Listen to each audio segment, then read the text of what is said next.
80 வயதுக்கு மேற்பட்ட 5000 சீன முதியவர்களிடம் ஒரு ஆய்வு நடத்தப்பட்டது. சைவ உணவு உண்பவர்களை விட இறைச்சி உண்பவர்களுக்கு 100 வயது வரை வாழ்வதற்கான வாய்ப்பு அதிகம் என்று இந்த ஆய்வு தெரிவிக்கிறது. இதன் பின்னணியில் உள்ள காரணங்கள் எவை என்று பார்க்கலாம். இளம் வயதில் தாவர உணவுகள் இதய நோயையும் சர்க்கரை நோயையும் குறைக்க உதவினாலும் 80 வயதுக்கு பிறகு உடலின் தேவைகள் மாறுகின்றன. வயது முதிர்வில் தசை மற்றும் எலும்பு வலிமை குறையும்.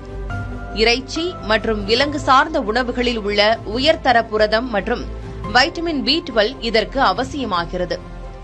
இந்த ஆய்வில் ஆரோக்கியமான உடல் எடை கொண்ட சைவ உணவு உண்பவர்களுக்கு பாதிப்பில்லை.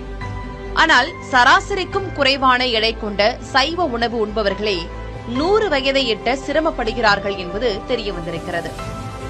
100 வயது வரை வாழ விரும்புவோர் வெறும் தாவர உணவுகளை மட்டும் உண்ணாமல் தேவையான அளவு பால், முட்டை அல்லது மீன் சேர்த்துக் கொள்வது தசை வலிமைக்கும் ஆயுளுக்கும் நல்லது. இது தாவர உணவுகளின் நன்மையை மறுப்பதல்ல, மாறாக 50 வயதில் நமக்கு தேவையான ஊட்டச்சத்தும் 90 வயதில் தேவைப்படும் ஊட்டச்சத்தும் வெவ்வேறானவை என்பதை உணர்த்துகிறது.